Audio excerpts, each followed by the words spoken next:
So as we continue our overview of the minor prophets, today we will be looking at the book of Nahum, which is a great little book, a bit more serious in tone than the other books that we've looked at so far, in that this one is mostly 100% about judgment.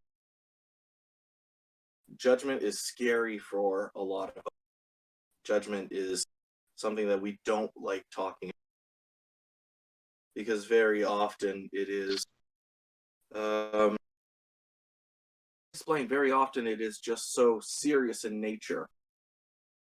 It forces us to look at ourselves, and a lot of us don't like doing that. And so, uh, like I said, Nahum is a book about judgment. It's a series of judgment oracles and taunts against the Assyrian Empire and its capital city, Nineveh, which is given by God in a vision to the prophet Nahum, whom ironically his name means comfort, which is very interesting for us. And I hope that as we go through these various verses and through this book, that we can understand why it means comfort, what comfort there is for us. And so let us look at, so we start out the book of Nahum in chapter 1, verse 1, an oracle concerning Nineveh, the book of the vision of Nahum of Elkosh. And so, like we've looked at in other books prior, when we read an oracle concerning Nineveh uh, for the prophet and for whatnot, it is generally a private revelation or a revelation for a king or for a nation. And in this case, it is a revelation for a nation. And so we start truly in verse 2. The Lord is jealous and is a jealous and avenging God. The Lord is avenging and wrathful. The Lord takes vengeance on his adversaries and keeps wrath for his enemies. Now we have the Hebrew tradition here of repeating something 3 times, solidifying it as truth. And what we see is that the Lord doesn't take kindly to idolatry. He shares his glory with absolutely no one, and none of his enemies go unpunished. His holy wrath is for his enemies alone. And although judgment goes to everyone, his holy wrath is for his enemies. Verse 3, the Lord is slow to anger and great in power. The Lord will by no means clear the guilty. His way is in whirlwind and storm. The clouds are dusts of his feet. And so we quickly see that justice and mercy are what he will be doing.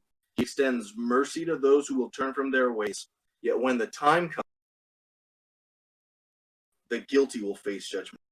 And his way, as we see with the whirlwind and storm and the clouds of dust, the clouds are at the dust of his feet.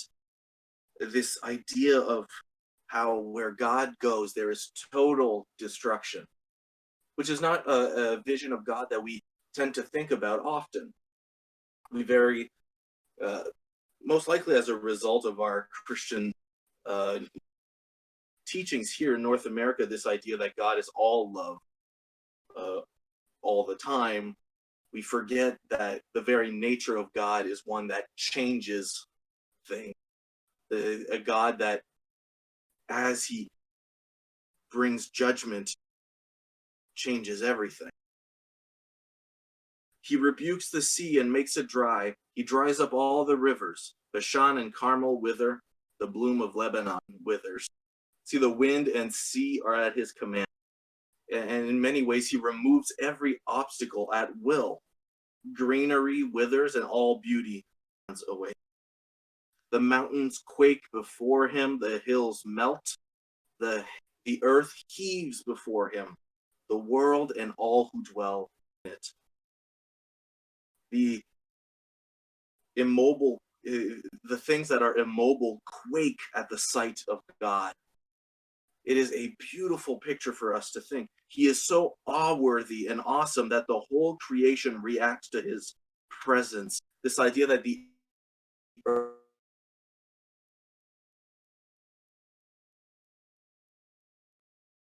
a gorgeous person, our hearts beat out of our chests and our mouth dries up, and no word could describe how you feel. It is like that when it comes to God. Nature and the earth heaves at the sight of God.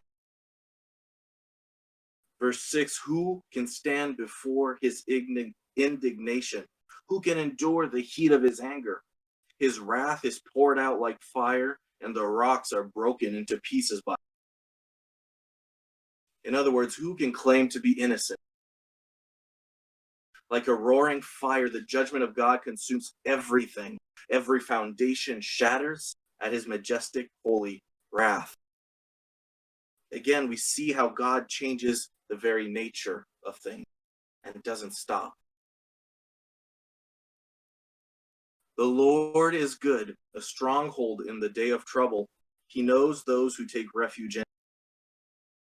In the words of Psalm 100, verse 5, his steadfast love endures forever.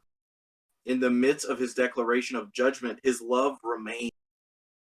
You see, the Lord protects all those who repent and hide in him. We saw that in Habakkuk. We've seen it in Zephaniah and in other passages of the Bible. God protects all those who repent and who are his. We cannot forget that as judgment is poured out upon the nation. But with an overflowing flood, he will make a complete end of the avenue. But although his steadfast love endures forever, he will end all those who don't, all those who aren't his, all those who don't repent. He will not rest until every single sinner is judged. His eternal justice will prevail. And much like we've seen in the book of Revelation, it is a great promise, a great comfort.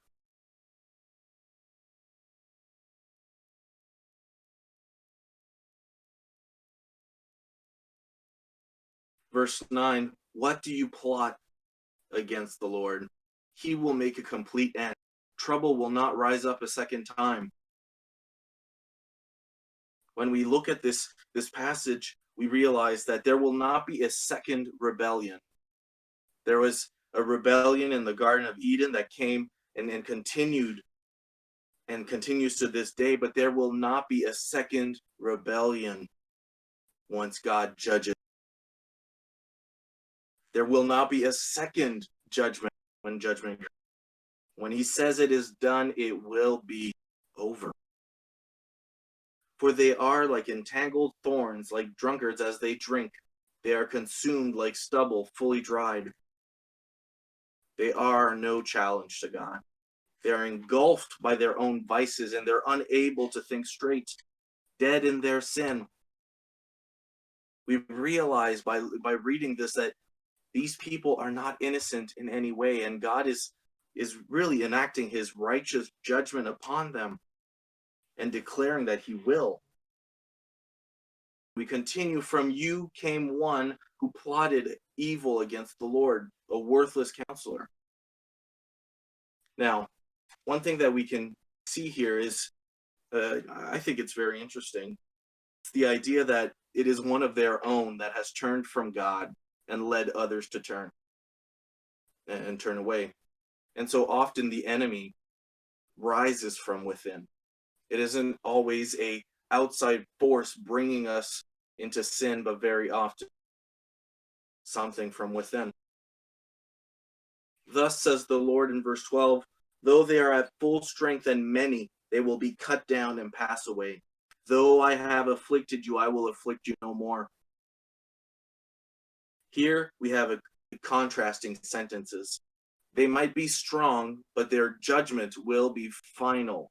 And on the other hand, the afflictions of Judah, which they were going through at the hand of the Ninevites and the Assyrians, those afflictions are temporary and corrective. Temporary and corrective. And when God judges us, we need to think of that as well. That when God judges his children, or it isn't forever. It is for a time to bring us back on the path, to bring us back to repentance. In verse 13, it continues, and now I will break his yoke from off of you and will burst your bonds apart.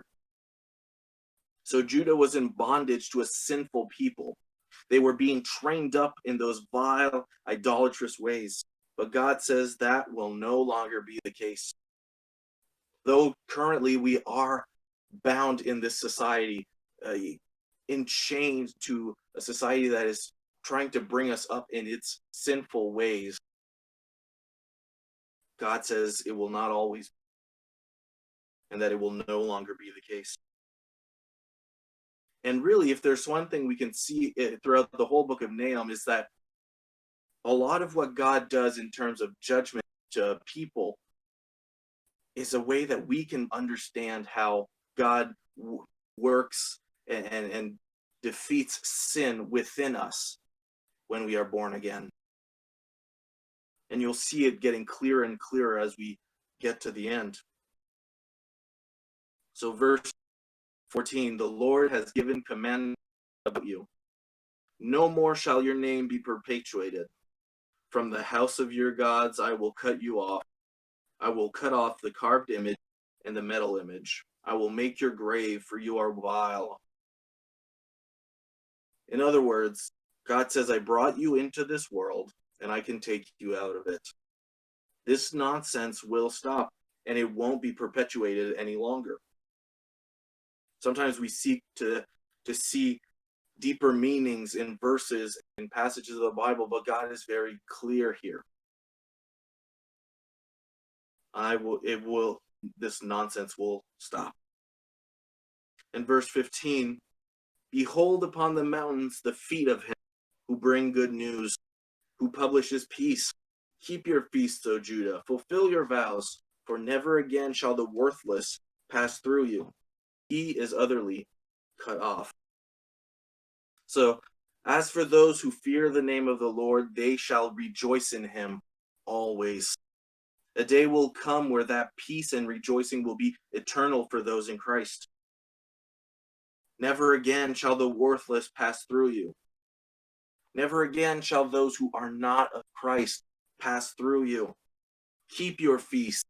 Continue to worship God. Continue to celebrate his name. Fulfill your vows to him.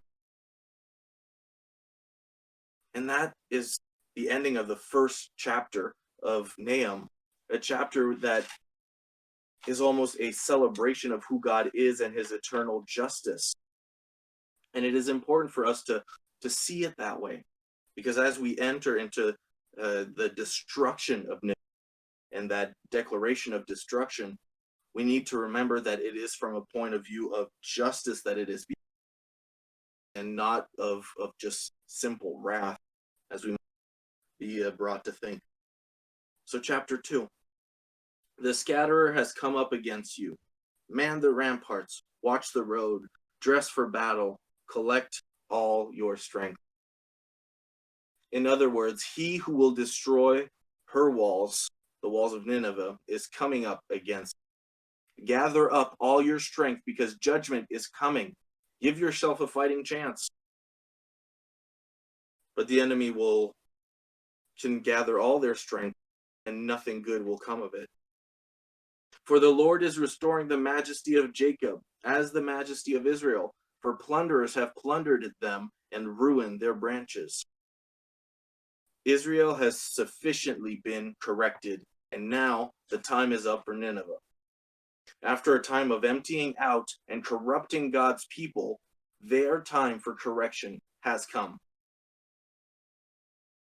In a way, as we continue to read this, there is this picture that I keep seeing of when we receive him into our lives, this internal war of God raging against all that doesn't belong in our lives, tearing down those walls, breaking those chains, and hiding us in him. We see that picture. Verse 3, the shield of his mighty men is red. His soldiers are clothed in scarlet. Are clothed in scarlet. The chariots come with flashing metal on the day he musters them. The cypress spears are brandished. The army that God uses to chastise and judge them is not weak in any way. Their shields are blood red, and so are their tunics. Their appearance demands awe and terror, which is exactly what we encounter when God shows himself in our lives. There is awe and terror. I remember the terror that came upon me when I first believed, knowing that a lot was going to, that in my body, that in my being there were things that were about to wage war with what I had just discovered and whom I had just found. And as we continue, we see this beautiful picture in chapter 2 from verses 4 to 9, 4 to 8 of things that are happening. So the chariots race madly through the streets. They rush to and fro through the squares. They gleam like torches. They dart like lightning. These people are, there's chaos. The last thing that these people are seeing is chaos. He remembers his officers. They stumble as they go. They hasten to the wall. The siege tower is set up. The river gates are open. The palace melts away. Its mistress is stripped. She is carried off. Her slave girls lamenting, moaning like doves, and beating their breasts. This whole picture of chaos. The city of Nineveh, upon judgment being delivered, falling under chaos. Everything that they took for granted, be it their buildings, their walls, their ways of life, the prostitution, all of that, it's all falling apart. And their leaders are not helping them. Much like all these sins that we've held on to before coming to Christ, as we let go of them, we realize that all these things that we relied on aren't there for us. And were never there for us in the first place. Verse 8, Nineveh is like a pool whose waters run away. Halt, halt, they cry, but none turns back. Nineveh has become completely powerless. It cannot contain what it gathers for itself. A cistern that can't hold water. So no life is to be found there whatsoever. They may try and try, but it will never hold water, for it does not rely on the Lord. Plunder the silver, plunder the gold. There is no end of the treasure or of the wealth of all the precious things. God says, take everything. Nothing is to be left, no stone left unturned, because when God punishes, it is final. He leaves us a mighty amount of time to repent.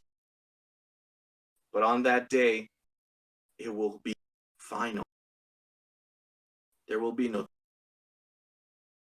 Verses 10 to 12, again, with this beautiful picture, speaking mostly of the kings here and how God will deal with them.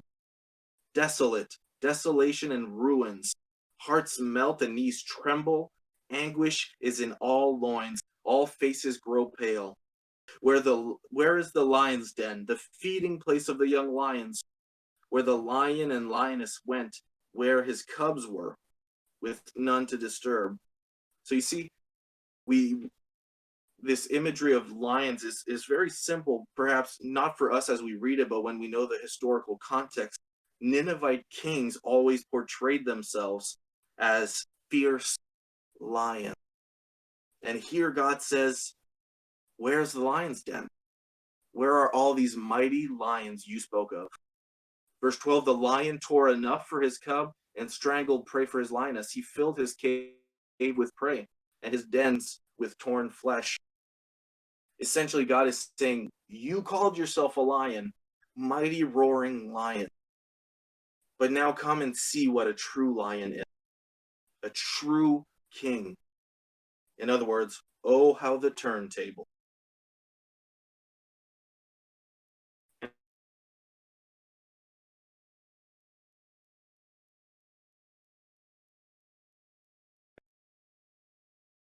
And holding them accountable to who they claim they are. And God says in verse 13, behold, I am against you, declares the Lord of hosts, and I will burn your chariots in smoke, and the sword shall devour your young lions. I will cut off your prey from the earth, and the voice of your messengers shall no longer be heard. So no command, nothing will be left. Chariots, which very often when nations would look at it, the strength of the army, God says, I will burn that. It will be engulfed in flames and in smoke. The sword shall devour your young lions. There will be no more to come. There will be no future. Your present is being annihilated and your future is no more. I will cut off your prey from the earth. It's done. And so in chapter 2, we have this beautiful picture of just how it is when God finally announces judgment upon a people. But he doesn't stop there. Even though many of the minor prophets have these uplifting kind of endings, we need to look at this whole book as being uplifting, because chapter 3 doesn't really help us in our quest to find the happy Jesus in every passage.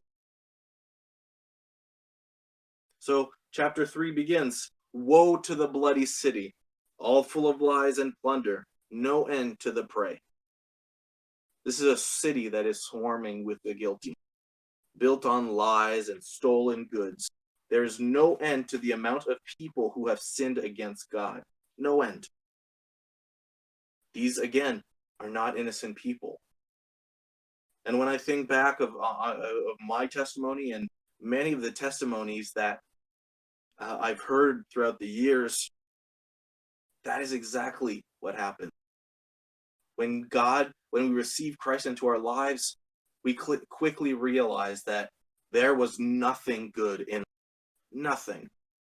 And that God comes in, and verse 2 says, the crack of whip and rumble of the wheel, galloping horse and bounding chariots. The last thing that all these things within us experience is chaos. It is a brief moment of chaos before that sweet release of saying, God, I have nothing left. Nothing left. Verse 3, horsemen charging, flashing swords and glittering spear, hosts of slain, heaps of corpses, dead bodies without end.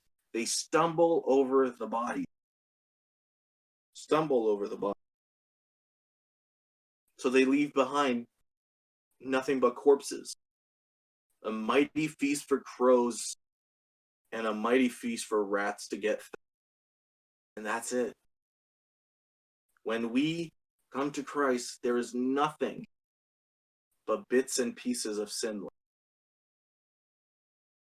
And over time, that is eaten away and taken out as we pursue holiness, as we hold on to God.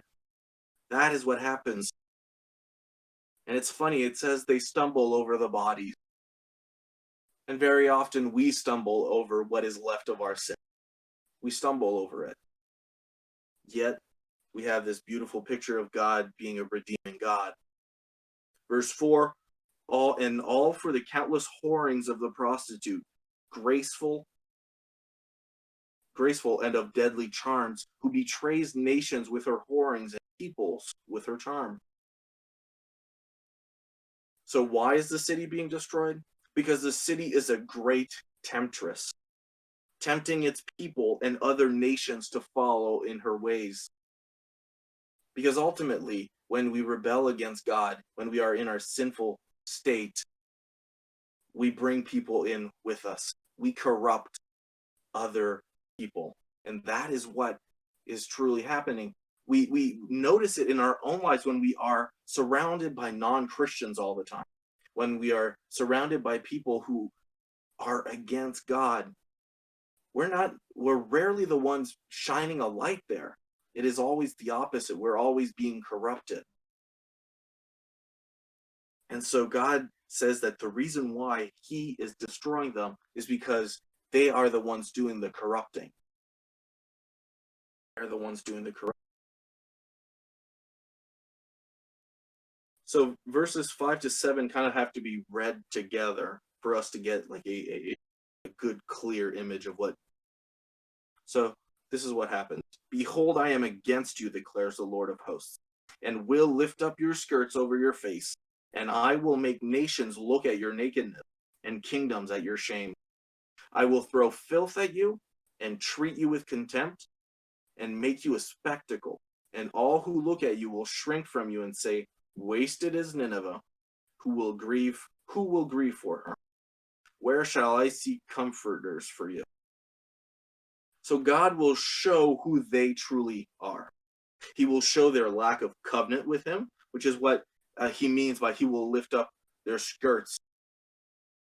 Their lips might proclaim that they are one, that they are God's people in many aspects, but it isn't the case, and God will make that clear. All their lies will be revealed at once, and nations will pity them.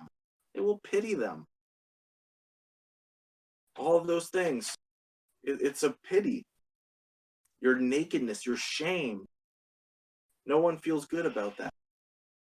And verses 8 and 9, again, those need to be read together as well. Are you better than Thebes that sat by the Nile with water around her rampart at a sea and water her wall? Are you any better than those who have fallen before you? Are you any better? When judgment comes, God asks us that question. Are you any better than those that have fallen before you? And it's interesting because very often when there is judgment or a corrective judgment in our lives, sometimes our reflex is to say, why me, God? Why? When really we might need to ask ourselves that question. Why not? Why should I not be? Why should I be spared? I still have things I stumble upon. Why should I not be correct? And verse 9 is the same.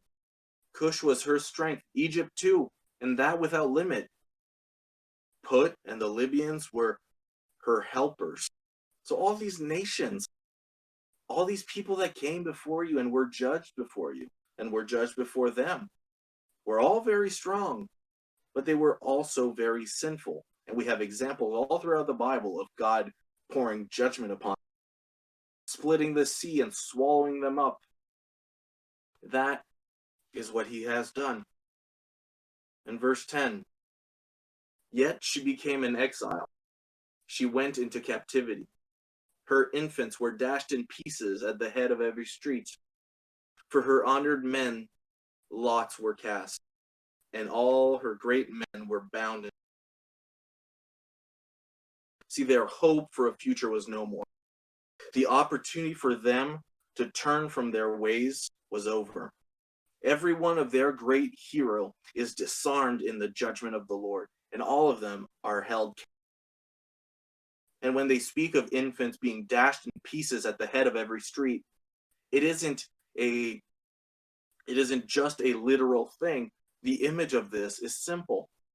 There is no future for that way of living, and God will prevent that lineage to continue. Those sinful ways need to end. God dashes into pieces our sinful nature so that it wouldn't continue. And all that we honored and all these things that we took pride in, the same thing happens. They're held captive. They're bound in chains to the word of God. Verse 11, you also will be drunken and you will go into hiding.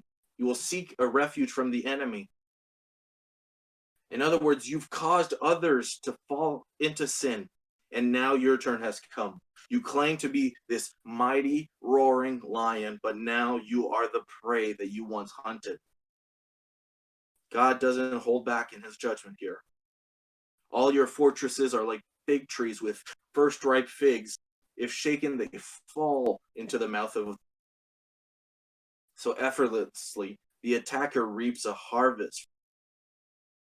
There's no obstacle that God faces when it comes to judgment. He shakes the tree and things fall, and that's it. And he devours them. Behold, your troops are women in your midst. The gates of your land are wide open to your enemy. Fire has devoured your bar. Now, I've looked a lot into this verse to see exactly what they meant. Because sometimes it's the kind of verse that perhaps history hasn't been kind. But in other words, your armies are frail. Like women from that day, they needed protecting more than they could protect others. And so nothing is stopping the invasion of the attacker whatsoever. The gates are wide open. There is no resistance. 14, draw water for the siege. Strengthen your forts. Go into the clay. Tread the mortar. Take hold of the brick mold. In the midst of the attack, Nineveh is advised to build their walls back up. Try to gain as much as you can, although your doom is imminent. Verses 15 and 16. There will the fire devour you. The sword will cut you off. It will devour you like the locust. Multiply yourselves like the locust. Multiply like the grasshopper. You increased your merchants more than the stars of the heavens. The locust spreads its wings and flies away. Now, a paraphrase might help us to understand this better, because there's a lot of locust talk, and most of us aren't really knowledgeable of locust. So I found this paraphrase on verse 15 and 16. Hostile swords devour you, as a locust swarm devours thee.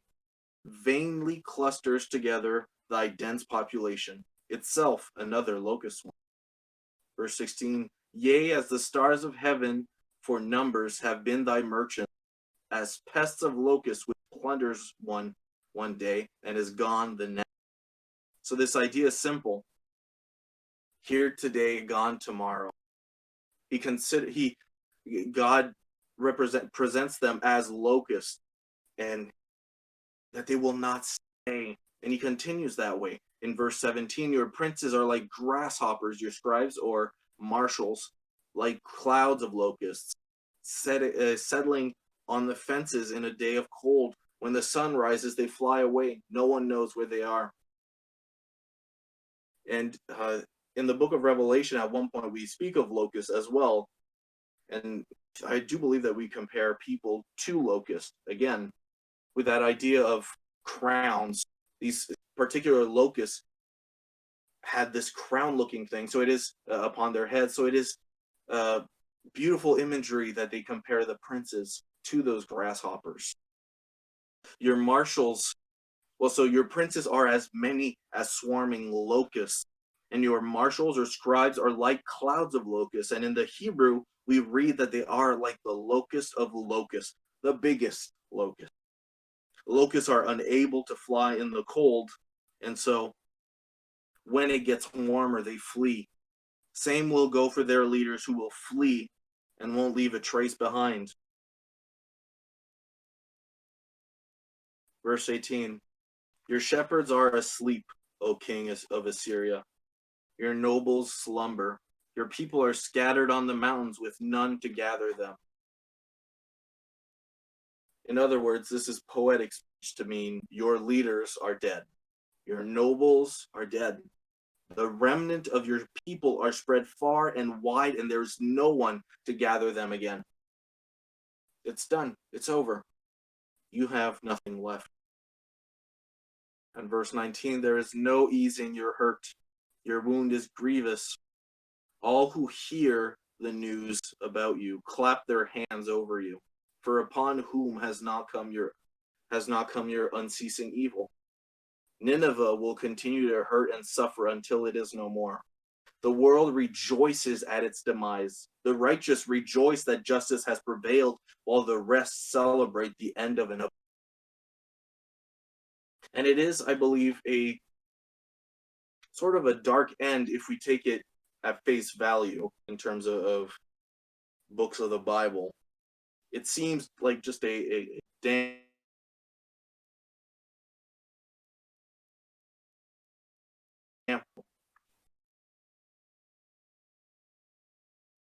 But the reality is that when we read this as not only a story of judgment upon enemies of God, but we also look at it as what God does in our lives, we see this redemptive story, this story of God that goes after the enemy of his people, the story of God marching into your life, marching and saying, this will be no more.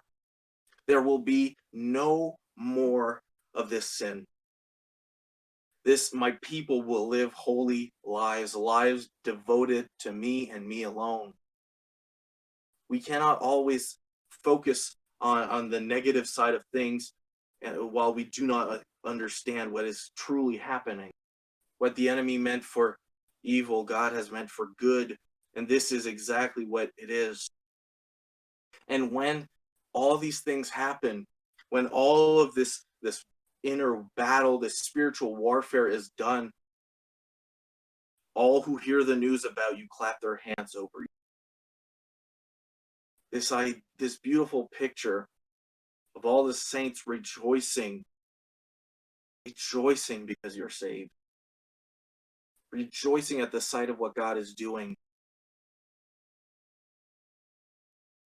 The feasts never ending.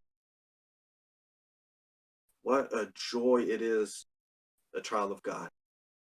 And that when we're not sure what's going on, we can read Nahum and understand what is going on. God, why is it so difficult in my life? Well, because there is a battle going on. There is true spiritual warfare happening. And we cannot forget it. And so, as we conclude, let us remember that as God changes us and brings us closer and closer to the final judgment, he does not leave us alone. He protects us, keeps us, and doesn't let us go. And that God hates evil and will punish sin. That no matter how overwhelming the power of evil is, if God is for us, we will ultimately be victorious.